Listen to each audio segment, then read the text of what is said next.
Okay, back for round two. And I've been contemplating and debating whether or not what I wanted to do with this motor plate. If I wanted to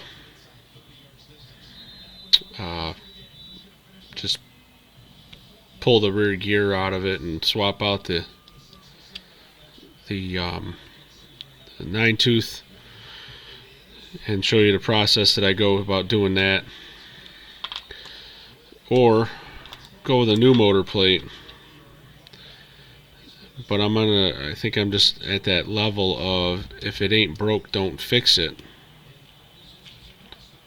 And this motor plate spins so nicely and everything works so great. It works wonderful with the car. I'm going to save this for another build. I'm going to go ahead and just rip this apart and swap out the gear, the final drive.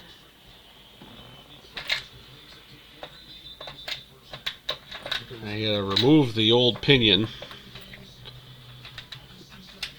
as I dig out my homemade, not really homemade, but it's not a manufacturer. I think my father made this one, to be honest, back when he was a machinist. Whipped up a bunch of parts, and it's seen better days, as you can see. Been around for a while, but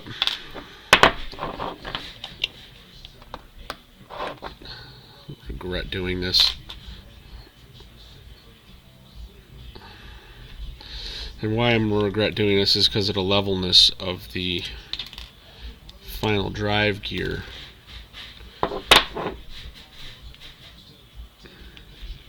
I'll have to redo that.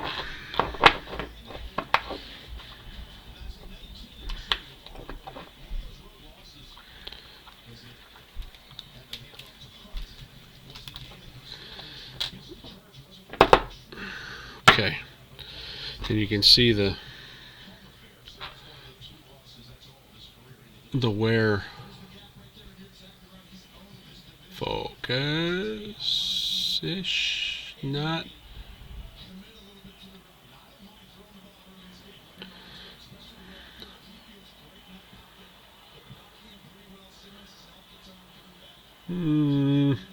It's beat, nonetheless.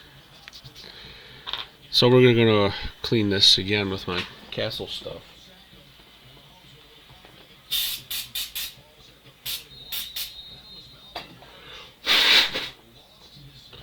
Stuff dries pretty quick, and look at that, it's brandy news.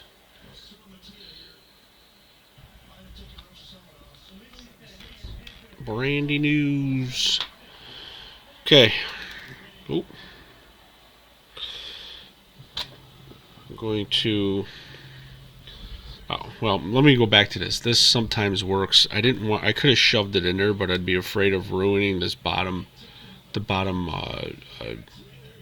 tab, if you will, by wedging this in there. I've done that before, and that sucks because you take a motor plate and throw it in the garbage.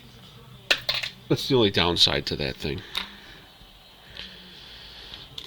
And okay, we're going to use the RT press. And we're going to put it in the same way I took it off, because we have that was on the top side. Just focus. Ish. There we go. That was on the top side, and that's the bottom side. So we're going to put the bottom one in there and use the Barty's tool. Set that in there. And then take my titanium cluster shaft.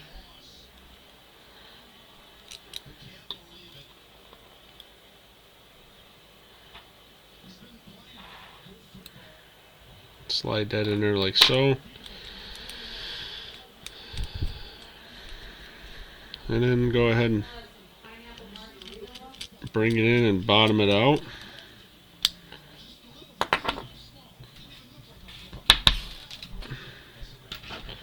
Get out of there.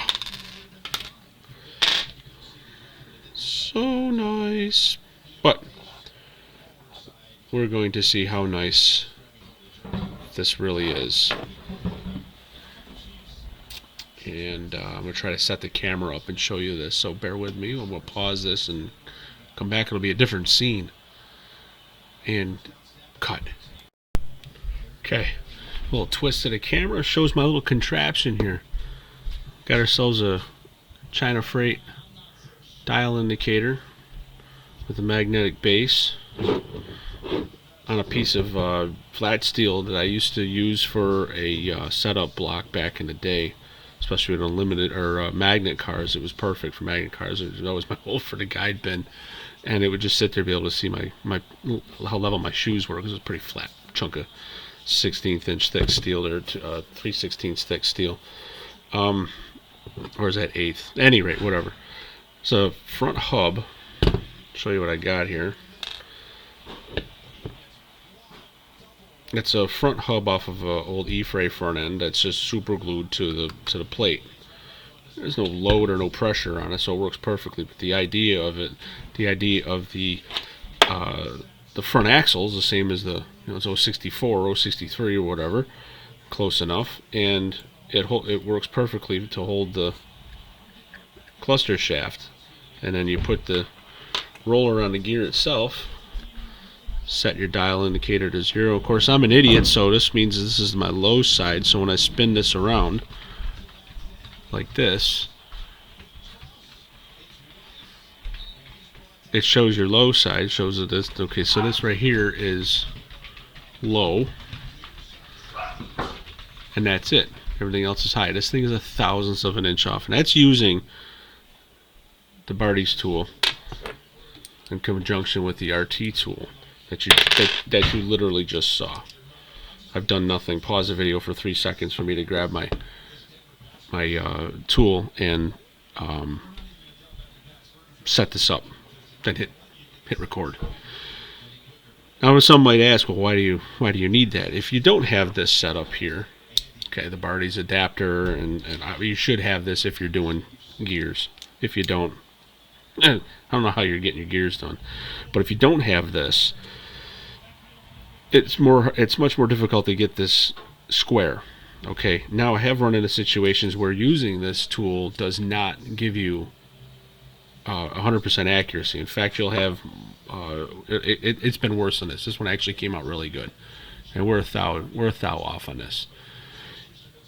The purpose behind this is you want this, because this is a CNC cut gear, you want it to be as dead flat and true to run against your idler gear, and the same with your first drive gear, your armature gear. You want those to be dead flat. Any warble in this gear at all, especially this gear, will cause a ton of noise, and noise is resistance, and resistance is loss of power. So I don't know if I want to mess with this. It's a thou off. I've had them a little bit better than that. I might, you know what? I'm going to do it. I'm going to adjust it and show you my archaic, not really archaic, but the way I do it. I use a pin vise, just a small little pin vise. I take my marker. I try to do this with not hitting the camera here, but this is my low side. Okay. So I just put a little black marker on there. That's my low side.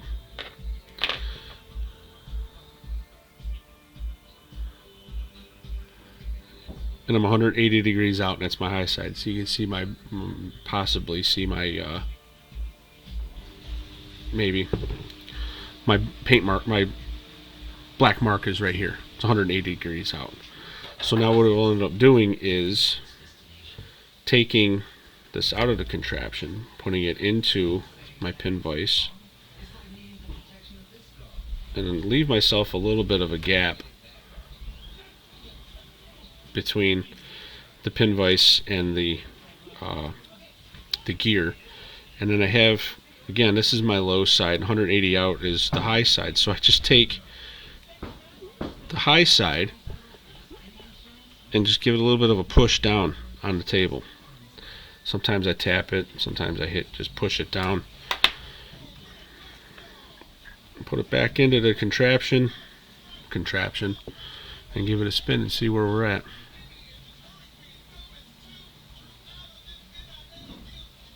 Didn't change much.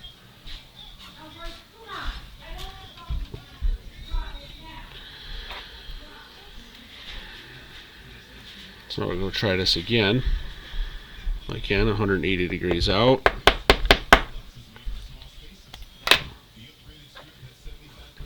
Depends upon how the material wants to move, of whether or not you're going to hit it, tap it. I mean, I'm not beating the snot out of it by any means. You saw that. It's pretty light. And then give it a spin again and see where you're at.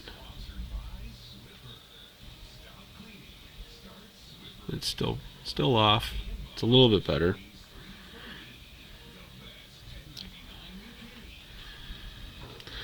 That's about a half thou off.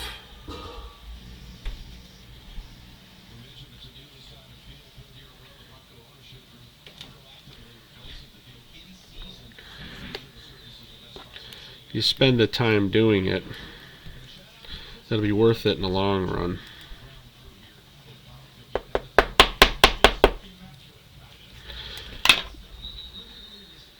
All the little tips and tricks.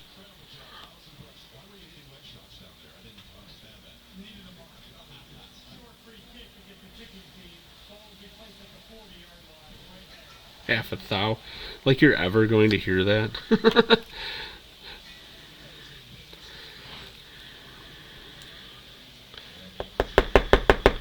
I'm committed now, right?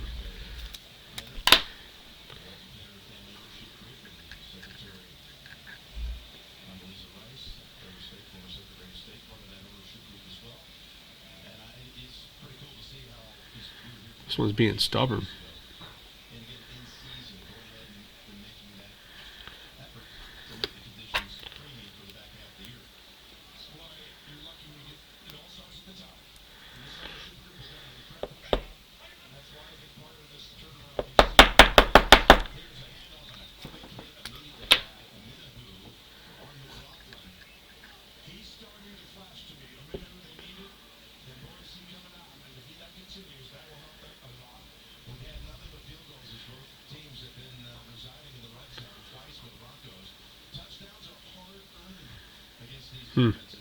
Half a thou. What do you do? What do you do, man? What do you do?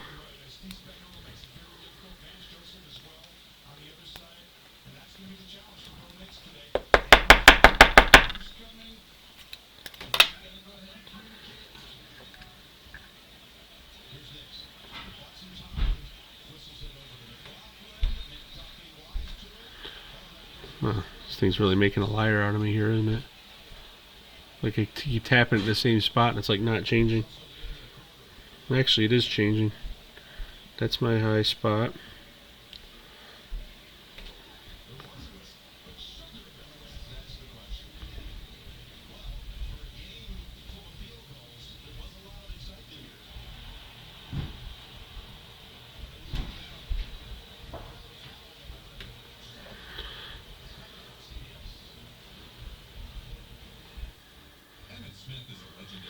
And the trick is you want to get the pickup here out as far as you can without hitting the gears.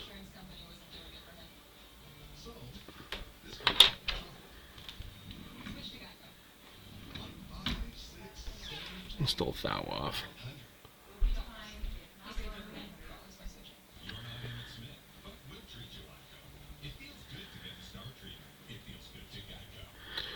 Okay. Oh. Fun.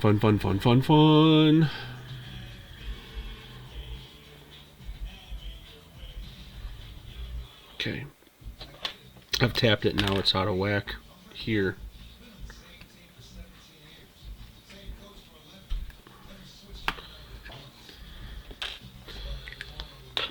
And that's the downside of doing this, is tapping it too many times in not an accurate way.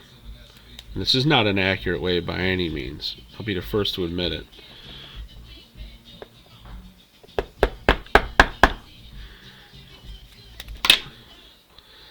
So you run the risk of going too far or bending it differently and then bending it in a different way.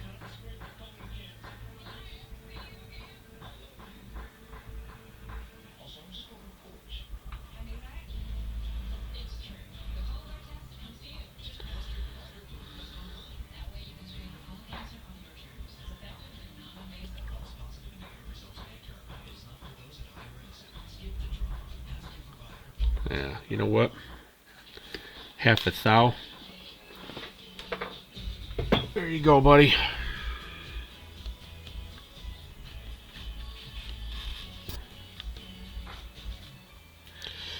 Half a thou. Ain't gonna kill nobody, you're never gonna know it. So then we go and put this together. Make sure that we don't have an excessive amount of flour,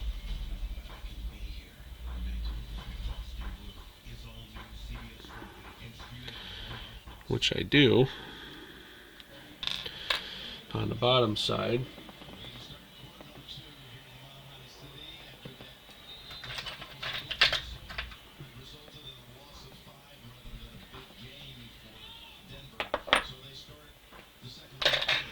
We're going to give this a little bit of a squish with the tool of choice, just to tighten up the hole on the bottom end of the motor plate.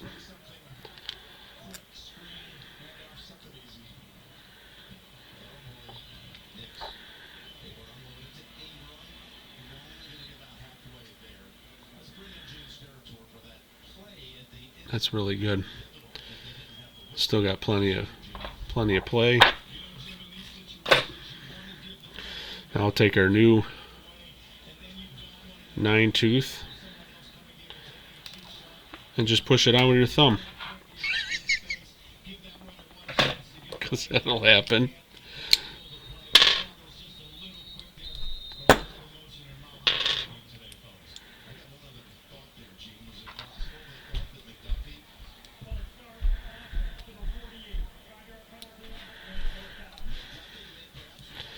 Okay.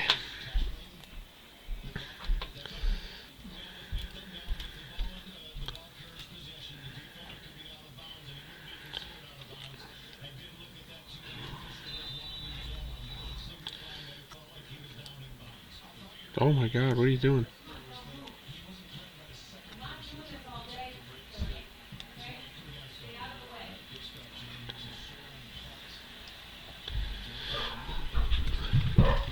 Alright, attack dog upstairs. He saw a leaf move.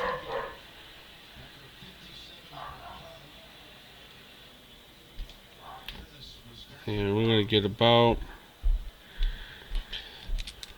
next to nothing worth of lateral play there.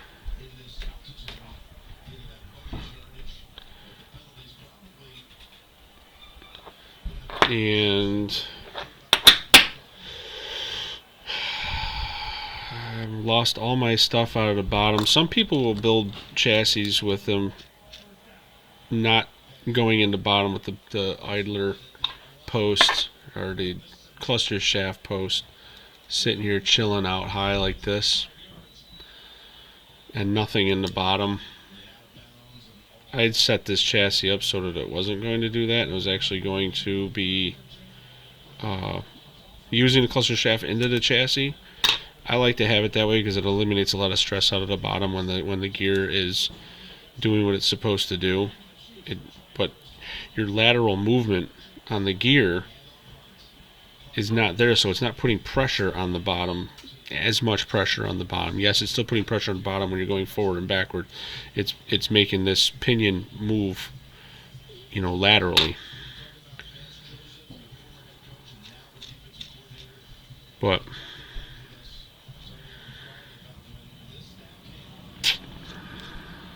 I might just leave it alone. I like how it feels. It's very smooth, free. It's quiet. I mean, there's no oil in it, so it's going to have a little bit of noise to it.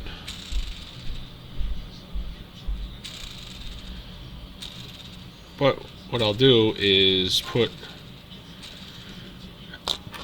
I'll pull one wheel off. I shouldn't have put one on there. I always leave one off.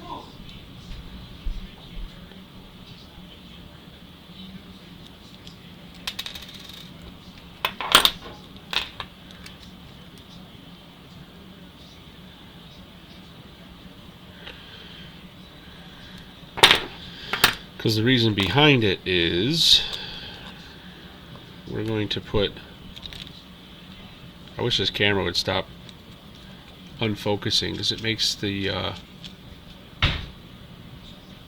it does focus pretty quickly, but it goes out of focus quickly, which pisses me off.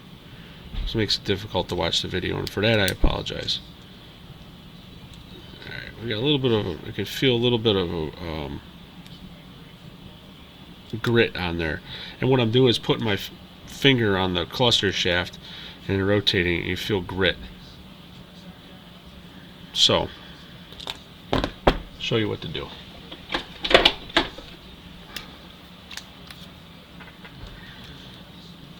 We're going to rotate this backwards,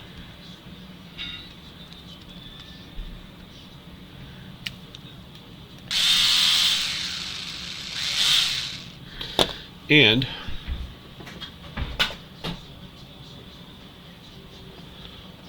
put some lapping compound on it.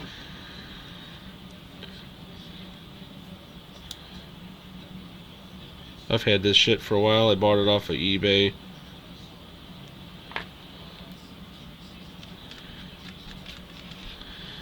As you can see, it's completely made in China. And it's, I don't know the weight, 2.5? Sure. Yes. I have several different compounds of it. But we just spin it like that and spin the shit everywhere.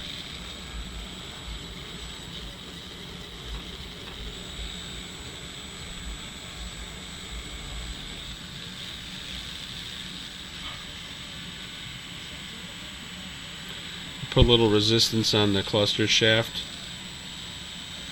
And the hard part about this is not getting it inside of the bottom of the motor plate and messing up your hole, which is sadly almost inevitable.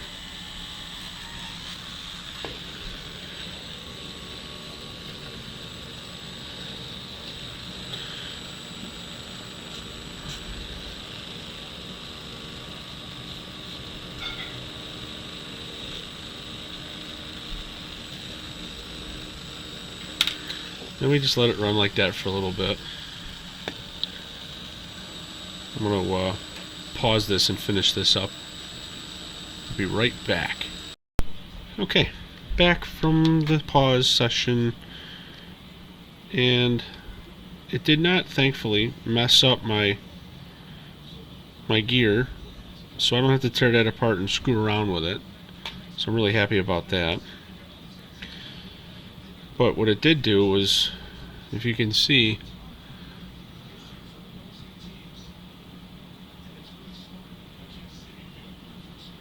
it did put a little bit of a wear on there. So we polished that in. And then spinning it, putting this back together, and spinning it again by hand, putting pressure on the top of the cluster shaft and spinning it, it's not gritty and it's not notchy. It feels very smooth. And I didn't do it that long. I was only doing it for probably 3-4 minutes. But this gear is money. Minus the fact that there's no oil in it, so it doesn't want to spin super free. We'll oil it.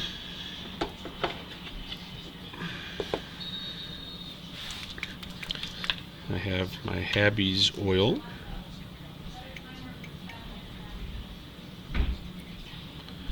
And be sure to dump a half a quart in there, because everybody loves a good, generous amount of oil. good, generous amount of oil.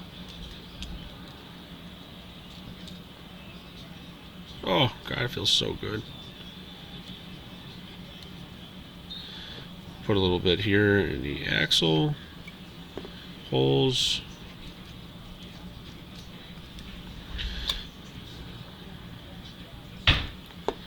Oh, that's a lot of oil. No, that's fine. I oil all my hot rods that way. I do, I swear. Won't lie to you.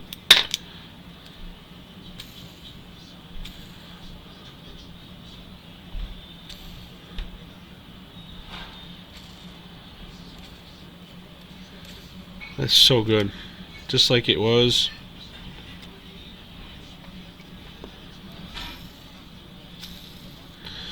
I gotta put a little on the arm, bottom of the arm. Again with the heavy stuff, a little free jet. It's the only stuff I use.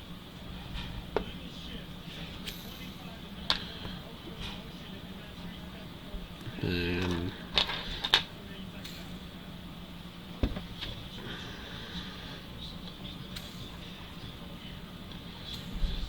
there's a couple tricks that I learned at the Havoc from my fellow race mates on what to do with the top end. Next build that I do with the brand new plate, I'll show you. But for the most part, this thing is money.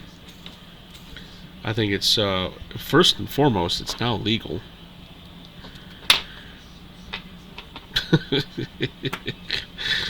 All I can do is laugh about it. But hey, at least my car didn't weigh 18.5 grams. Donnie, poor guy. He finished third, and that's what happened with him. He got DQ because his car was too damn light. That's what happens when you run a Lexan windshield dash McLaren. Body that weighs 1 gram. Oh, went too far.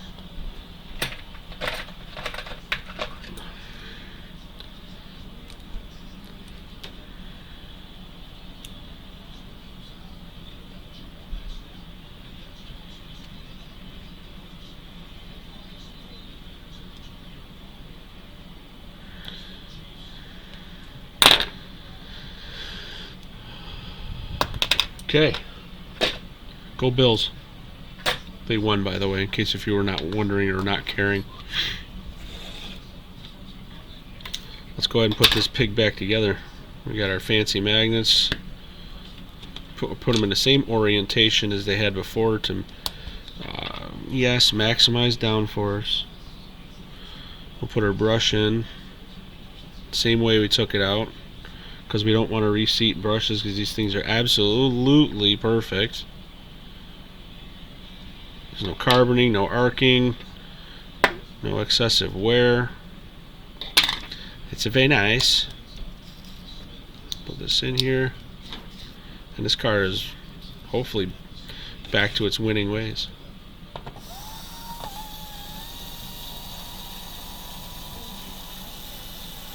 Let me bring this over. Ooh, that sounds like shit. What the hell happened?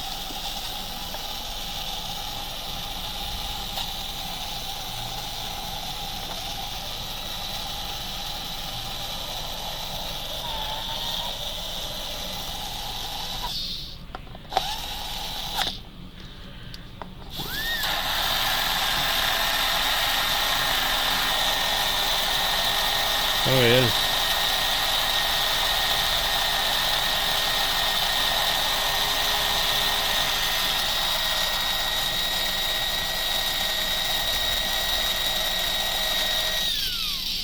I still gotta do a little work to that crown gear. I'm not a huge fan, doesn't sound right.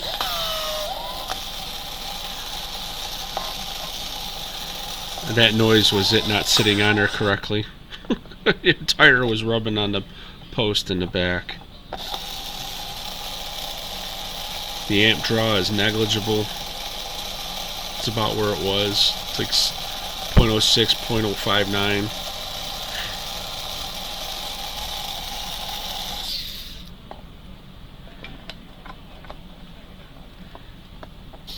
And this thing has a little bit of a bounce and a little bit of noise to it. That's what you're hearing, is the roller noise, not gear noise.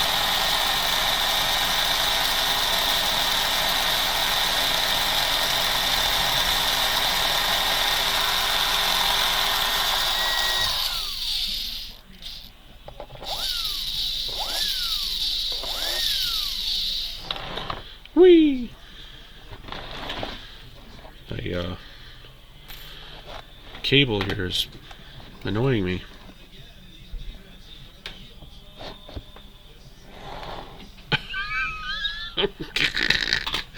Alright, we're not gonna fight this because it's annoying.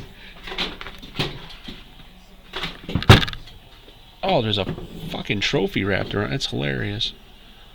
Okay. Alright, I know this is probably backwards and all, but I had Ralph, who I race with here locally, made this for me. Built-in break-in box with a buck boost and a dyno all in one unit. This thing's great. Runs on, obviously plugged in, which I can unplug as the cables reached its limit, or it'll run off of two 9-volt batteries that are inside, which is great because now it's completely portable.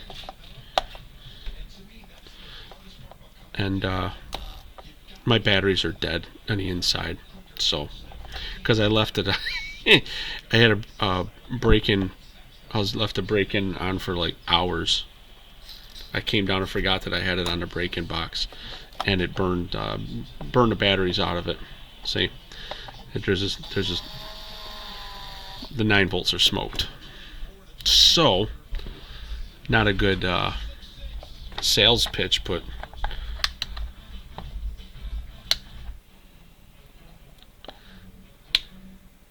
there we go. But it works great on the wall pack.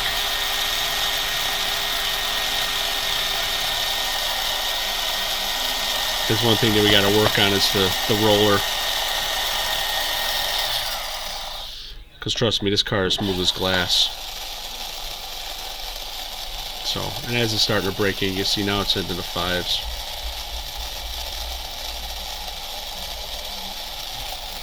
Get that light out of the way, my ring light. There we go. So, I got a vibe that this car is going to be a bullet again. But now that it's 100% legal, and everything's all set up and ready to go, I'm going to put it on the track and see what this little hot rod does. I've done chewed your ear off and had to watch this video for 33 minutes, the part 2 version of it. My next video will be this one here. Is a rebuild. I built this car for a friend of mine who recently bailed on the hobby, if you will, and it needs to be rebuilt. So that being said, that's the next video. Stay tuned, give a like. Thanks for watching.